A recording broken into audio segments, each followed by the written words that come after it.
little this past week, and he's better, and maybe I'll let him tell the story. And Doug Watson he's having some issues, and there's a lot of people having. Mike just got back from the crud, I guess is what it is. I'm glad you're back, Mike. Don't get too close to me. No, I'll hug you. But Irwin was telling a story about a time, and it was a few months ago or weeks ago, and he had a moment that happened to him. And I want to talk to you about that kind of moment. Danette and I were talking the other day, and she said something to me that just exploded in my spirit, because it like I had that as gas. This was about my gas for this word of the Lord. And what she said was like a match that just exploded this in my heart. And this is what she said. She said, Yahweh is undoing time. And I'll be honest with you, I had to kind of step back, because that's like that Sarah Lee thing. Some people don't like some things, but nobody doesn't like Sarah Lee. I've never figured that out. It just don't make sense. Why don't you just say, everybody likes Sarah Lee and get it over with? And this was like almost a puzzle to me, so I began to meditate on it and pray about it. And this is what I believe it was a confirmation for us. And that is and this is what she told me, that Yahweh is undoing missed opportunities. And so, again, being a word guy like I am, I want to know what undo means. So I use the dictionary. I don't make stuff up. Maybe Webster did, but if he did, I'm guilty. He's undoing missed opportunities. Revoke, overrule, overturn, repeal, rescind, reverse, retract, take back, rule against, disallow, veto, countermand, cancel, annul, nullify, render null and void, invalidate, render invalid, negate, abrogate, disestablish, make ineffective, set aside, do away with, wipe out, bring to an end, law avoid, vacate, disannul. Yahweh, in this period of time, it may not be for anybody else in the world, but I got a feeling it is. And that He is undoing time, and He is undoing missed opportunities. How many of you would like to have your missed opportunity in the past undone? Absolutely. Huh? There you go. There's things in our lives. So in order to do that, I'm here today to teach you something and impart something to you. Because listen, you can watch me on TV or whatever you're doing, your laptop, but you don't get the impartation this way. Impartation is people. It's physical. You can get the knowledge, but we've already been learning what knowledge has been saying. Reggie's been really helping us to understand that knowledge is useless, but to puff you up, to make you think you're something you're not. That think because I know something. But if that word don't become flesh and dwell among us, and it's able to have action in life and affect our life, it's just a bunch of noise, just like love is, without being and having what it represents. And I always used to tell you this, and I'm going to tell you this today. You are capable of learning. I had people tell me before, I don't understand maybe what you're saying. I said, well, go on Wednesday nights, Joel will explain it to you. But the fact of the matter is, most of this is received by impartation, because the impartation gives you the ability and the download to understand the teaching. So when you become joined, you become part of a body and all those kind of things, it creates an environment and a relationship that you can receive what God has for you from somebody else. Because we know that the body, this can heal itself. If we quit eating some of the stuff we've been eating and put the stuff in us that we put in there, that is counteractive to that. But we know that Yahweh has given us the ability. By His stripes, Isaiah said, we are healed. And Peter comes along and he makes it more relevant. He said, by His stripes we were healed. So that always caught my attention. And it always makes me understand this. I'm living way beneath what Yahweh has when he said, I have all things that pertain to life and godliness for you, Johnny. I'm living so far below it. And I don't want to waste any more time because I don't think we got much time. My past seems like that wasn't long. I had lunch this week in Tampa with a couple of friends I went to Bible school with. They were old. I didn't look in the mirror when I went to the bathroom. I'm like, I know I ain't like that, but time just flies. But y'all are handsome. Your salvation depends on you learning, and your learning depends on you receiving. Yahshua said, for as many as received him, John said it about Yahshua, to them gave he power to become. So it's the act of being able to put yourself in a position in God's authority and his flow and his kingdom, and that you can receive. Learning can only come when you're able to receive it from somebody. So I'm here to teach you, impart you, and I want to talk to you about something that I've taught us years ago. You know, I'm not after changing people, encourage people, inspire people. That's insufficient for me. I want to change your life from the very core of who you are and what you believe by doing this, showing you what God says and who God says you are, instead of being who you're trying to be, maybe copying somebody else. You know, they got this, they got that. You'll never feel loved until you are yourself and you become yourself. Because if I'm up here acting like somebody else and you love that somebody else I'm acting like, I will leave here unloved. So that's why I'm the way I am probably, and the things I do sometimes is because I want you to love me, because I'm going to love you the way you are. I don't care what show you've tried to put on. We're going to look right through that. And for those of you that are not here for a reason, not an excuse, and the things that happened to you in your past, from your daddy and your mama and all those kind of things, when you get old, they just become your reason, but they're still just a lame excuse. And we are no longer under the modern Christendom. How many of you came out of the harlot with me? I said, how many of you came out of the harlot with me? Now we got to keep working on getting the harlot out of us. Because I got a feeling that people learn things, but they go right back to their wallow. They go right back to what they have confidence in, or what their old strengths may be, which are really nothing but something that we've put there, that we've imitated, and it's kept us from our true strengths of who God created us to be.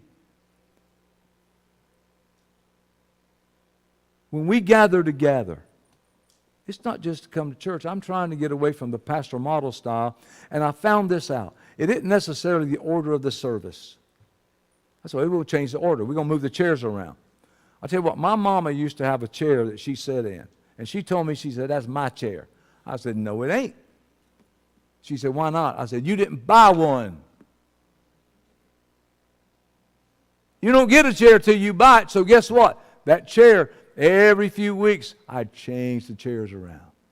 I put 3 sections. And my mama come in there, she'd be so confused. She looked like me walking into her house, Joel, looking for the Christmas tree.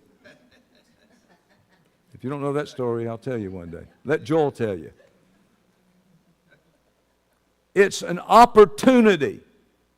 The Bible says in Ephesians chapter 5, see then that ye walk circumspectly, not as fools, but as wise. Wisdom, Rich. Redeeming the time. Redeeming the time. Redeeming the time, because the days are evil. The phrase redeeming the time is also found in Colossians 4. Walk in wisdom toward them that are without, redeeming the time. So there is a correlation between wisdom and time redemption. What is that correlation? Do we understand it? Redeeming the time is related to wisdom, and it relates in how we walk. In other words, how we live our lives, or how our lives may be ordered for us by God, and how we're capable of following that and walking in His footsteps, because He's ordered a life for us. So I look up the word redeem, and I'm going to be honest with y'all. This is leftovers. I pulled this out of the fridge this week. I'm warming it up for you today. But I promise you it has a hot off the griddle impression.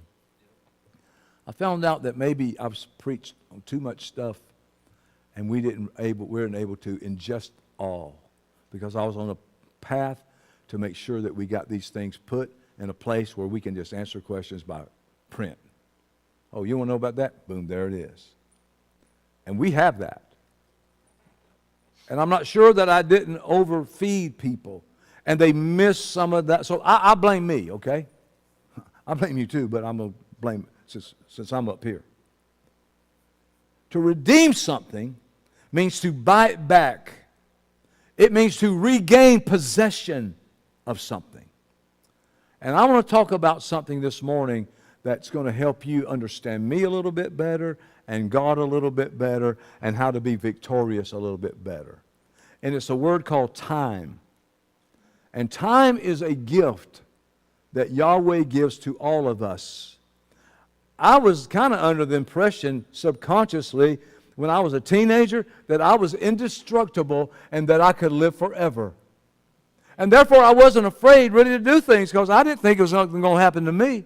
And then when I got older, I saw people that I loved and their time had run out. And there's no promise of tomorrow or of another day. So I know that this is a gift from God, and none of us know really how much time that God has allotted to us.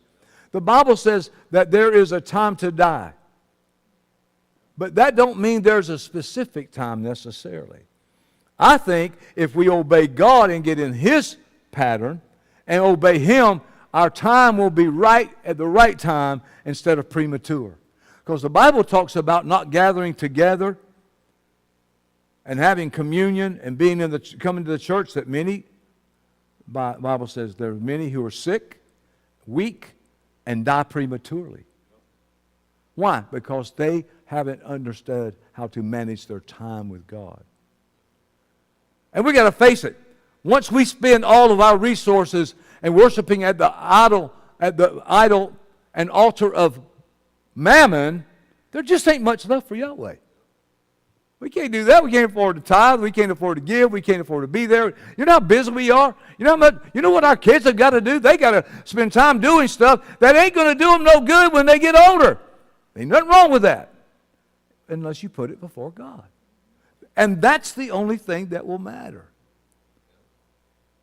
Only Yahweh knows how much time each of us have on this earth to make decisions personally that will affect our eternity. When Yahweh says that we should be redeeming the time, I'll give you 2 verses right there. He wants us to live in constant awareness of that ticking clock and make the most of what we have. Y'all know people are like cuckoo clocks? They always tell you what time it is. But we must be aware of that time frame, and we have to be good stewards of the time that Yahweh's given us. Whenever we gather, when we come here on the Yahweh Day, everybody calls it the Lord's Day. It's really Yahweh's Day. The Lord, we know what they did with Yahweh's name. We put Lord on there. I think we need to start calling it Yahweh's Day. That makes it more personal. It means this. It ain't Johnny's day. It ain't a holiday. It's Yahweh's day. And He wants us to live in constant awareness. In fact, the NIV translation of Ephesians 5:16 uses this phrase, which I like. Instead of saying redeeming the time, listen what it says. Making the most of every opportunity. Rather than waste this time on frivolous pursuits that leave no lasting imprint or affects our eternity whatsoever, the Scripture tells us we must be diligent about doing good. Doing good how? Managing our time, making sure that we take advantage of the opportunities that we have.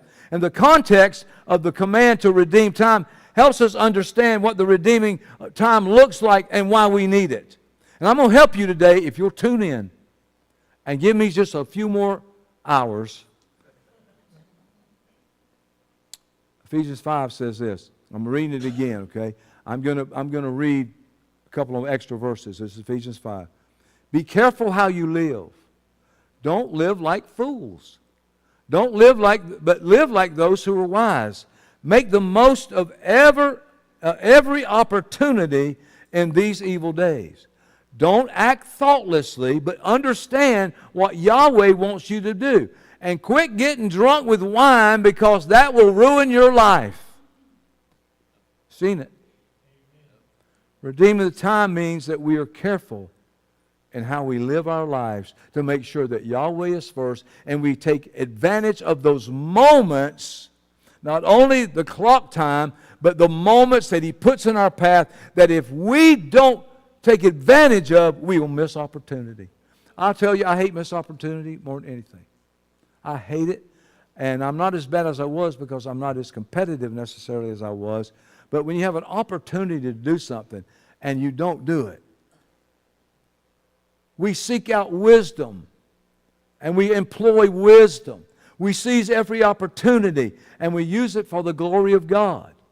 We think that through our plans and make sure they are in alignment with God's will. When these planets begin to line up, I'll ask Yahweh, I'll make, okay, is this saying anything to me?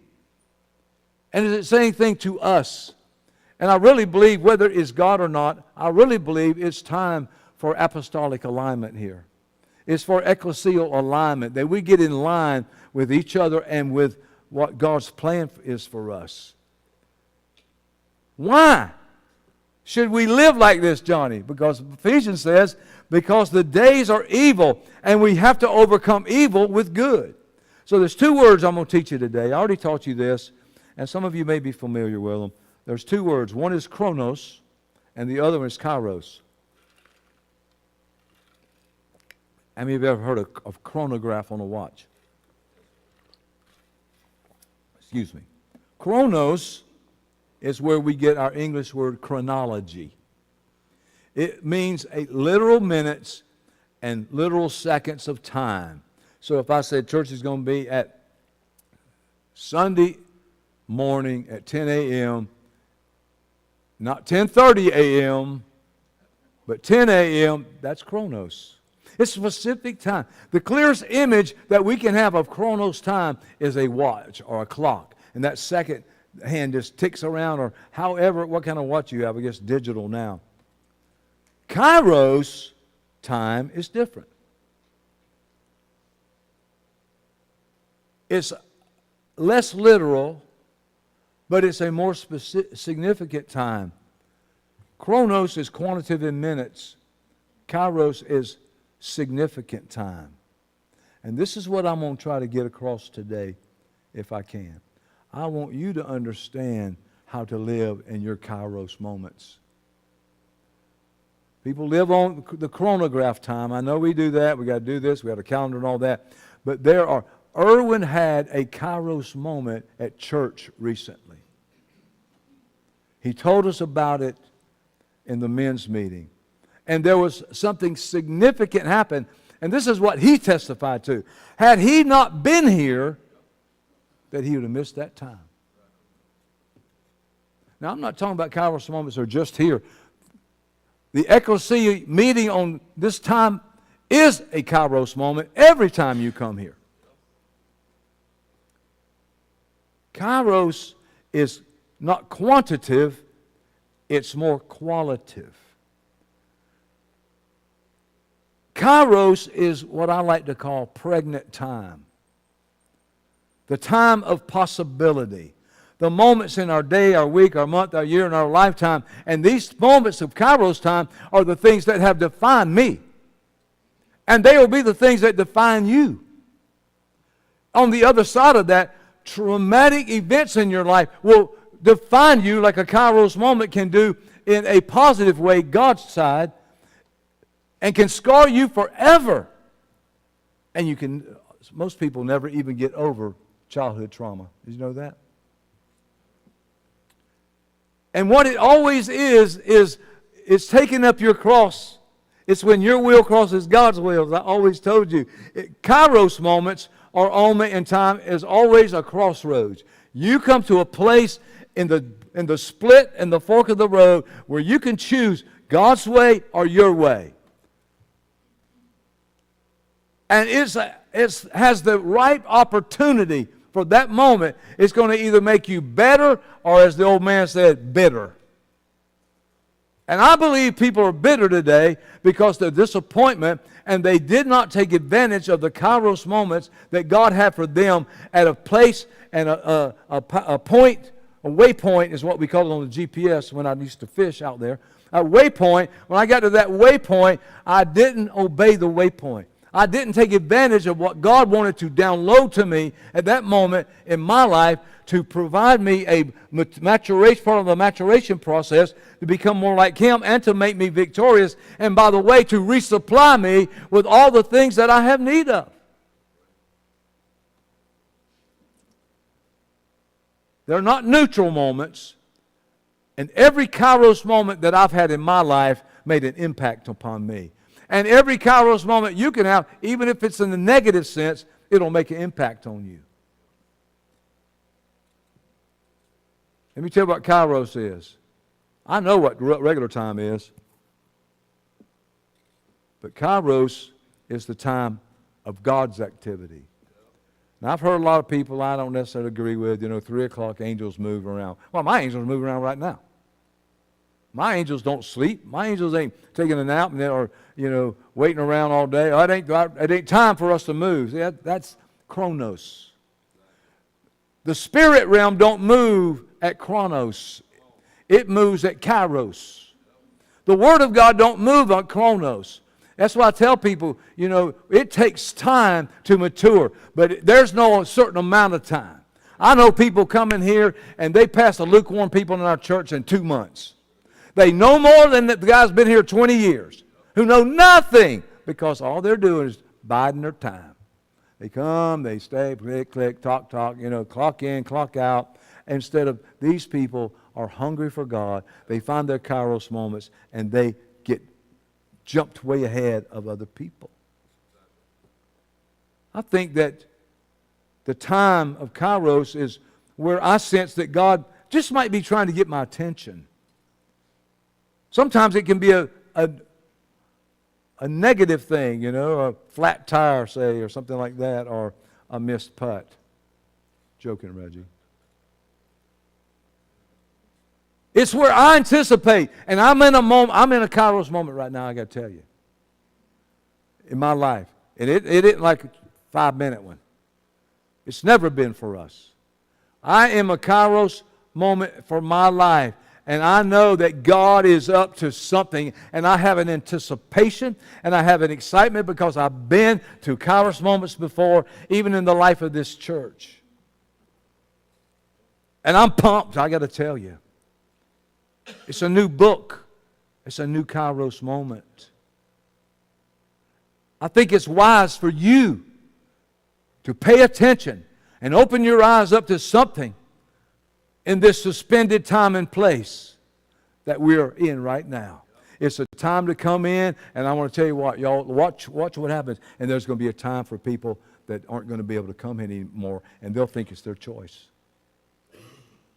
Because they won't like something, or something didn't happen, or so whatever it may be.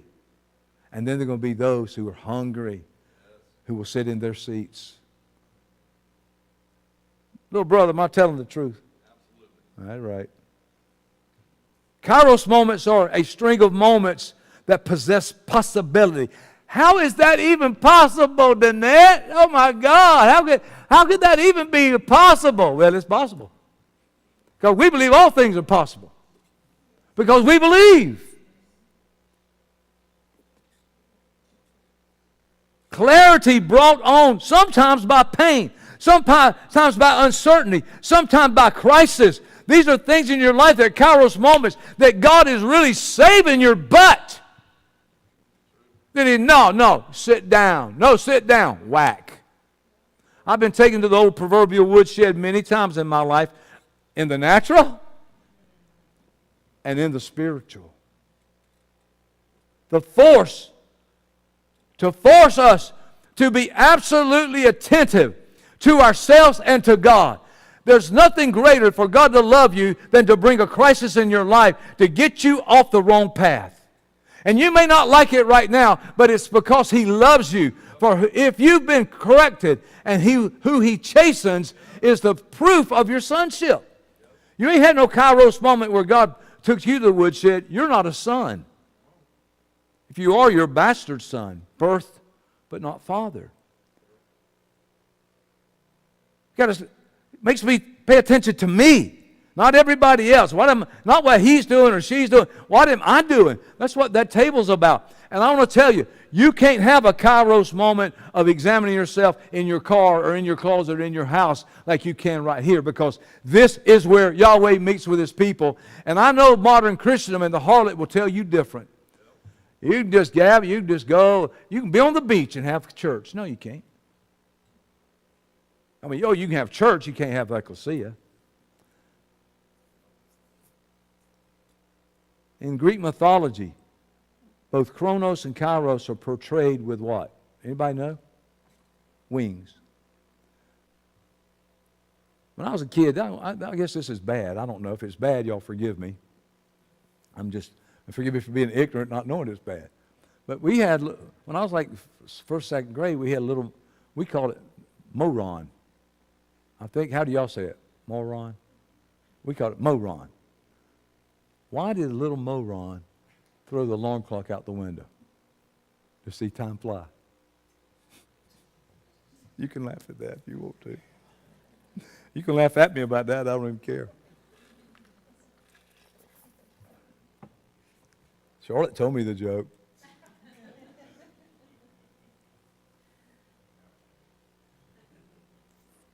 Because Kairos and Chronos have wings. These are Greek. This is Greek mythology, y'all. I mean, if you don't understand that, you're going to. No, I'm getting off the subject. It's because time flies. Even more interesting in Greek mythology, Chronos and Kairos are portrayed with long hair growing where? Who knows where their long hair grows on them? They got wings and they got long hair on their face, but yet they're bald. Listen to why. Because everybody knows this is true, except church people. They understand, with no hair on the tops or the back of their heads, if this opportunity of time is coming in your direction, you have the opportunity then to grab onto that beard as they're coming towards you. But once they've passed you and you reach out for them, they're bald-headed.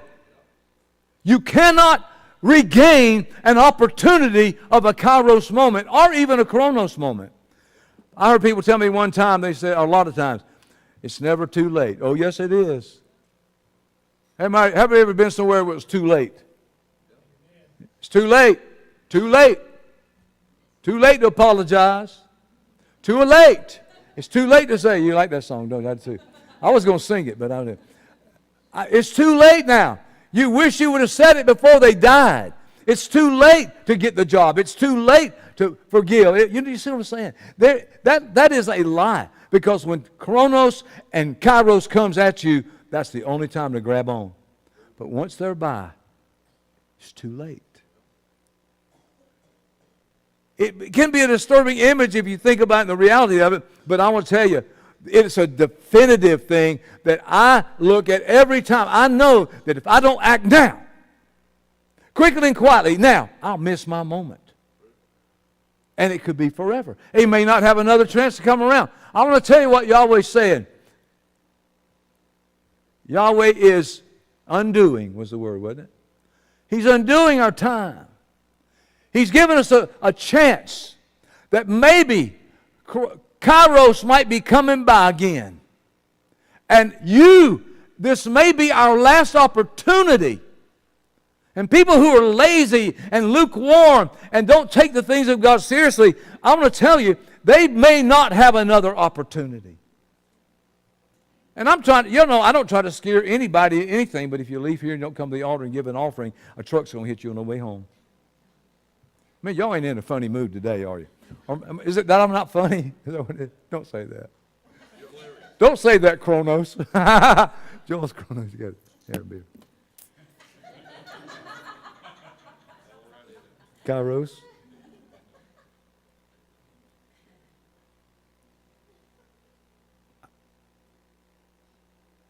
As humans, the only way you grow is through Kairos moments.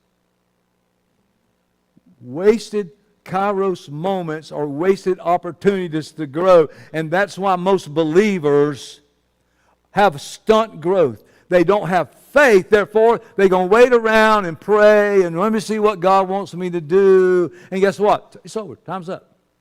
That's why on the first fruit offering, I'm going to tell you, I've had people come to me after the first fruit offering and say, hey, can I give this to you, and it's be a week late. I say no.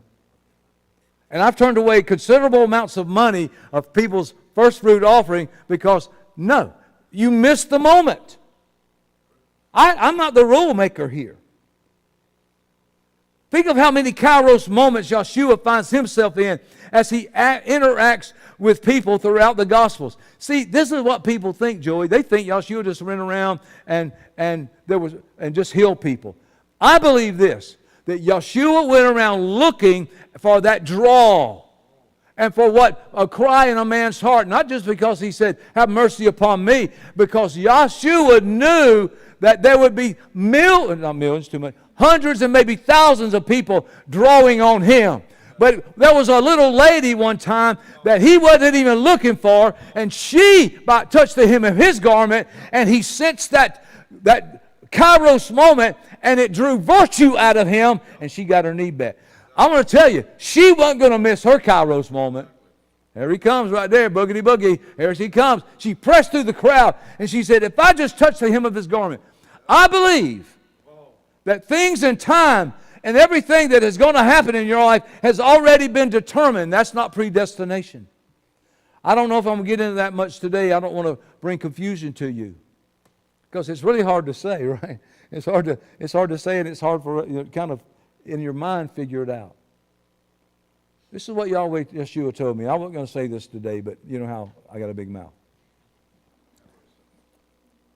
I was laying in bed one morning, and I woke up, and Yahweh told me this. He said, Yahshua did not pre-exist. I knew that. I've taught y'all that. He said he existed. Okay. I can't tell y'all. I'll tell y'all that one other time. Well, we're going to turn this off so y'all can't hear it. There's a Kairos moment, and Yahshua just didn't randomly look at people, even though he had compassion. I believe that compassion was a connection between a person who, in a Kairos moment for them, were in their place, Joel. They didn't miss that opportunity, and it drew him, and he laid hands upon them, and it was because of a Kairos moment that already was predetermined in time, but not by God's predestination, but by his foreknowledge. Think of how many Kairos moments he had. You think that was coincidences? That his life was just a coincidence? It's the manifestation of people prophesying what God had already in his foreknowledge saw.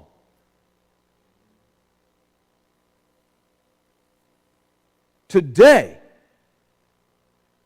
it's the most important for us to notice, for us to observe, and for us to embrace, and for us to recognize these Kairos moments. And if you're too drunk to see them, you're going to miss them. If you're too lazy to see them, if you're not seeking God first, you've got to be aware, or they'll slip by you without you even knowing it. You'll pass right by the house that you're supposed to turn into. It's today a Kairos moment for you. It's happening right now in your own life. I say if you're part of this house and you're part of being joined to me, this is our moment. And I'm waking you up today, and I'm saying, look, hey, you wake up, you're going to miss this. Don't let Adam's world deceive you.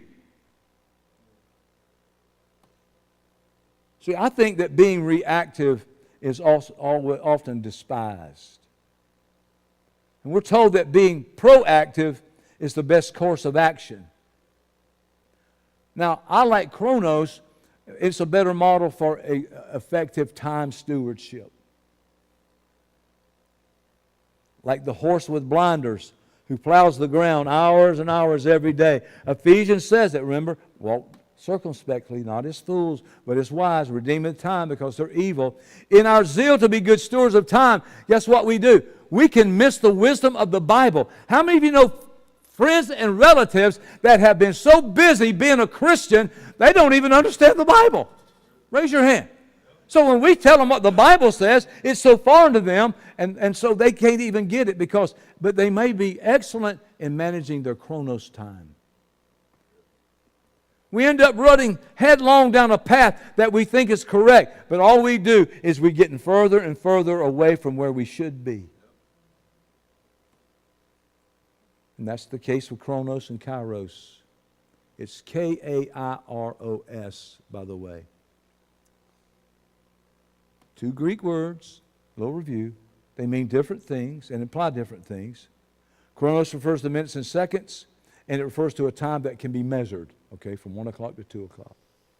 Kairos is the word used for time in Ephesians 5:16. It says,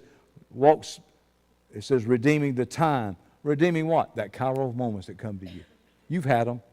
I've been with y'all long enough. Y'all remember when we had Kairos moments. You know it, there was that time and that place. You can probably remember it right now where God intervened for you, or He touched your life and He was there for you, and then we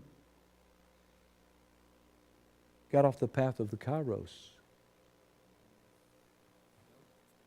Kairos means, listen to this, an appointed time. Listen what it means, an opportune time. Guess what else it means, Joey? A due season. You know what I like about due season? Because dadgummit, I'm due for it. I'm due for a Kairos moment today. How about you? Is your life in a place that you aren't so out there and so lukewarm that you say, no, where's my Kairos moment? And that's what the Kairos moment is saying about you. Where are you? We tend to think of our time in this chronos mindset. You know, we got 24 hours a day. We defined our work weeks by the number of how many. And I'm telling you, them boys don't know what day it is. They call it golf day. What's today? Golf day. Well, what's Wednesday? Golf day. About Friday. They just call it, I started to say we. They just call it golf day. Don't y'all, Lynn? All them old boys. We have a list of things to do, and guess what? We only have so much time to get everything done. And guess what it does? It robs you of patience, because patience is nothing more than chronos stealing your peace. You heard what I just said? I said, chronos will steal your peace that makes you lose your patience. What are we going to do? What are we going to do? What time is it? Well, we're not going to a ball or anything. We're not going to some special. We're just going to get lunch. I got to get there, got to get there. Okay, I'm talking about me, okay? Being conscious of our minutes and seconds, it's a good thing, but it isn't necessarily a God thing. Too many O's. We should remember our days as the Scripture says, because our time on earth is so brief. And we want to be good stewards of every second that we have to glorify God on the earth so we can get us a well done. But if we're unaware, this chronos mindset make us miss what Paul is saying in Ephesians 5. The chronos mindset will tell you you just don't have enough time during the week to come to church. You don't have enough time in the week to pray. You don't have time enough in the week to study the Bible. Even though your chronos TV guide, do they still have that? I guess that's on the TV. Oh, you can fit that right in. Paul instructs us that we must redeem the kairos. When I was a little boy, we used to have my mama had S&H and gold bond stamps. Anybody know that? You go to the grocery store, they give you S&H or gold bond. And they give you this little books. You lick them, you stick them in. And when you've got enough books, you could go to their little store and buy, it's kind of like Chuck E. Cheese. You pay $100 for these tickets, for the ticket, and your kid will win 1 million tickets, and they get a lollipop for it when they go redeem it. A kairos view And we only have such a brief opportunity with our children to shepherd our children, to disciple our children when they're still young. How many of you know that don't last long? I saw Jared. Is Jared here today? Where's Jared? Yeah. I remember Jared did that big. You remember that? Look at him. Gone. Grown up. That's a Kairos time. Let me tell you what time will do to you. I'll tell you what time did to me. It took my baby from me. That little Jonathan right there. My little guy, he ain't that no more.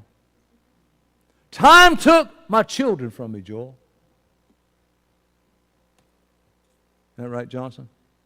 The baby boy right there no longer exists. I no longer am who I used to be. When a friend is experiencing pain, we have a brief window of time in which to reach out to them. When I give you the opportunity to give, it's probably a Kairos moment. People think tithing and all that is just to make money for the church. That's not what it's about. It's a Kairos moment for you. Gatherings with the ecclesia is definitely a Kairos moment. So what happens to change to a Kairos moment instead of a Chronos moment so we don't miss what God has special for us that will change your life and make you grow and be powerful and know who God is and not a chicken to step out and do what God wants you to do. I told somebody the other day, yeah, I've done things before that I was scared, but I did it. When I was young, you don't think I was scared when I did some of the things I did? So we got to make this mental shift. Instead of looking at our time as these grains of sand slipping through an hourglass, I think we should start viewing our time as Yahweh opportunities flying by us. Here comes another one. Here comes another one. There is not maybe there's not going to be another one. What are you going to do?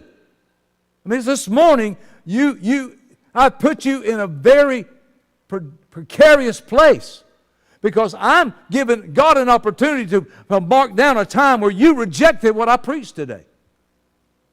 You can walk right out of here and you think there won't be any accountability for it. If this is a Kairos moment for you, which I believe it is, and you're going to walk out that door and not even pay attention to what Yahweh's call for you, then you can't complain when you say, I didn't know. He said, you should have been a Kairos mindset.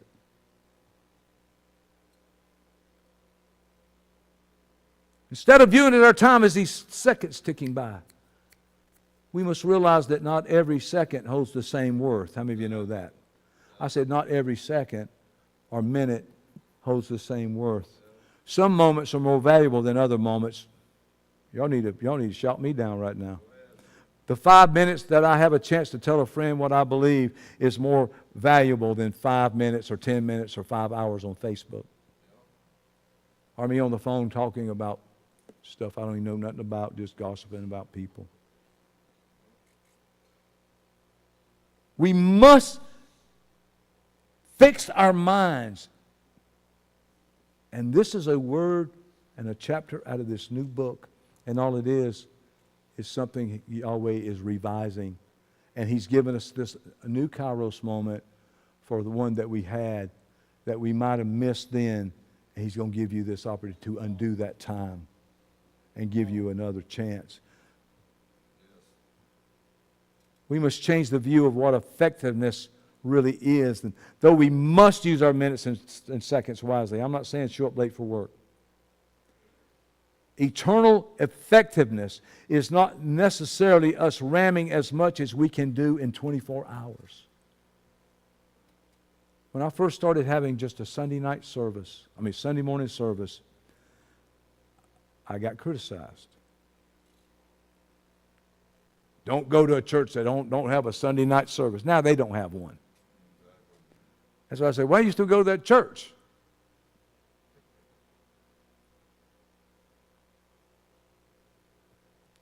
It's not just putting our head down and plowing the field. Along with the effective steward, must be a focused watchman whose senses are attuned to the slightest hint of this God opportunity coming my way. Oh, here we go. God's saying something to me. I have these moments a lot, and they are intensifying in this last chapter of my life. Back to a time that I used to have where I would have these moments, these kairos moments, that I could even feel the pain, and I would found out it was like a word of knowledge that I would have, and I could say something to somebody about that pain, and they would come. You remember that, man? I remember I was one time, I was like under a chair or something. I don't know if I was under that chair at home. But anyhow, I know these kairos moments are escalating for me personally. And if they're happening to me personally, I know that they're going to begin to increase in your life. Not that they hadn't already been there.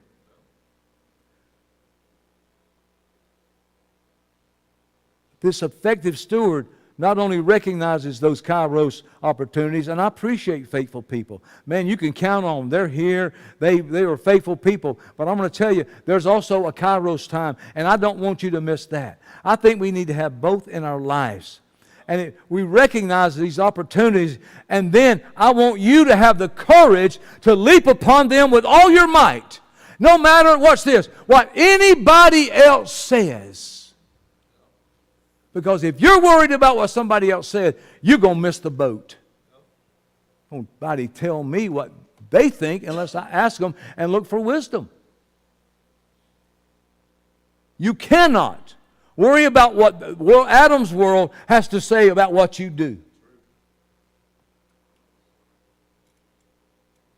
And the effective steward who has organized his schedule in such a way, he has to do it that it leaves him open for these seizing these God, Yahweh moments. So in all my doing and all my consistency and regularity and my making my calendar right and organization and my scheduling, I really had rather live on a kairos lifestyle than a chronos lifestyle. Personally. So don't let your diligent chronos lifestyle choke out the attention to the kairos moments where God's going to come. It's because in those moments that you're going to get your life wrecked. And it's going to be for your good. Wrecked ain't a bad thing, y'all. Forsaking the assembling with the ecclesia is a sin. That's just what it is. It reeks of the attitude of the first murderer Cain slogan. This is what he said. Am I my brother's keeper? Daggone right you are. I said, daggone right. That sin of not assembling with the body has an evil effect upon our minds. And I'll tell you what it'll do. It'll poison the heart, and you will wither away. It sears the conscience, and it drugs the mind and puts it to sleep. It intoxicates your judgment, and it will dry up all spiritual progress. We have to have it. Now, there's people who have legitimate reasons. I'm not talking about that. The drunken state of stupidity always leads us to making us so mad that we will even dare to even insult God and His ways to His face. I've done it. And I've had God come to the door and roll His eyes at me and say, shut the door and walk away. When I got in God's face, what about this? One time I held my checkbook up there. No, you know what I've done? My checkbook. You know, somebody in my family got real sick, and I thought, man, I've given money. Well, I forgot that He was the one that gave me the money to give Him. I said, I forgot He was the one who gave me the money to give Him, so I ain't really giving Him nothing, bro. And I got my checkbook, and I went outside. Oh, God, look what much I've given you. But he came to the door. He looked at me, rolled his eyes, and walked off. I said, well, I guess I know what God thinks about it. Yahweh, please deliver us from our hardened like steel hearts and keep us ever tender before you. That's my prayer for you and for me. And make us responsible for our brothers and sisters in the ecclesia. because what they are and what you do to them and for them just might be and probably will be your Kairos time. Because the only way to receive in the economy of God is to give. And if God's already set the appointment up and it comes and you sleep in or you don't come get it, guess what? You won't get it. Well, I get it next week. No, you won't. I said, no, you won't. You may pretend to get it, but you got to be there for that moment. This is what Yahshua said. This is the necessity of redeeming time. We must work the works of Him who has sent me while it is day. Night is coming when no man can work. What did he just say? He said, look, if you ain't there at this time at the right moment to do what you need to do, guess what? You ain't going to do it. And we just are so frivolous with it. Yahshua was diligent about keeping his mission. Distractions were prevalent then as they are with us now, but he let none of them deter him from preaching and teaching. That's why he had come, his purpose. And though he spent only 33 years on earth, he changed the world forever. You know why? Because he redeemed his time. I don't know why people don't listen to me. I don't know why my life ain't being redeemed. I don't, or changed. I don't know why this ain't. Because you're not redeeming the time. You're squandering the time. You're missing opportunity. And that's one of the most easiest fixes we can have. I was always told that Yahshua was coming too soon. And I want to tell you, when I was a kid, that made me scared. We lived on Linwood Boulevard. My dad had this old house, and it was just a huge old house he remodeled. And one night, it was dark. It was on Sunday night. My dad used to listen on old radio, C.M. Ward, Revival Time. And after they sang Room at the Cross, millions have come, there's still room for one. Yes, there's room. I want to get saved again. That's the kind of song it was. So after hearing that, all the way through the house, I heard it up in that front room. And so it was stormy out. And I went to bed scared a little bit because of that song and C.M. Ward preaching a powerful message. And so I have been taught to be afraid, even though nobody can be saved by fear. Y'all hear me? And all of a sudden, there was lightning. And it wasn't just lightning. This lightning stayed on an extended amount of time, so much as it scared me. So I was afraid that I got left behind.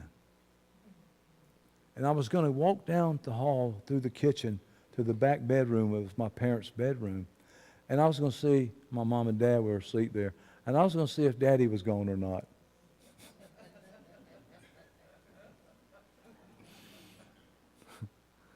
Well, that ain't no but Beba. If you want to talk to my sister and brother after church, they'll explain that to you.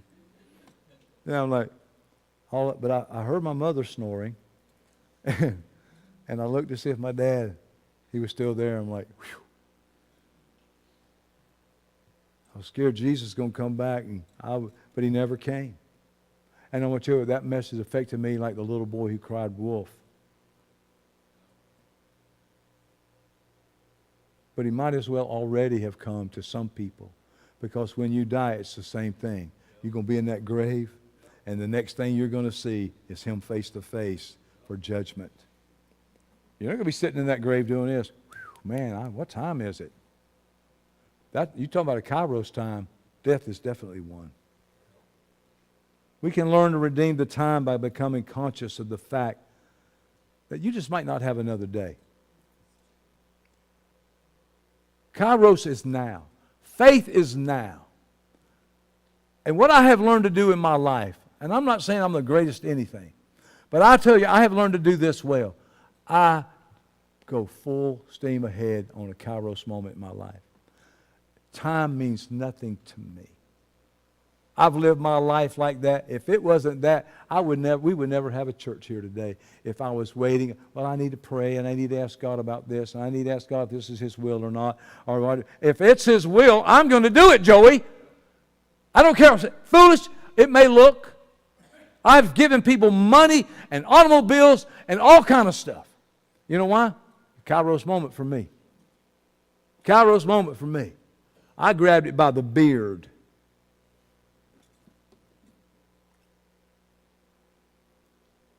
Tim McGraw sang this song. Y'all know it.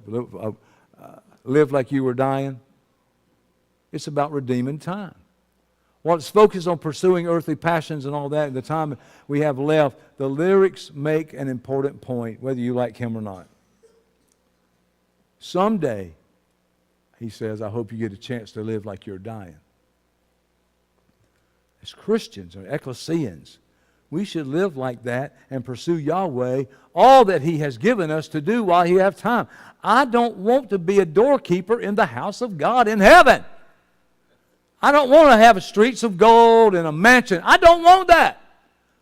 I want what He promised me, and that is to rule and reign on the earth and to have immortality as a king and a priest.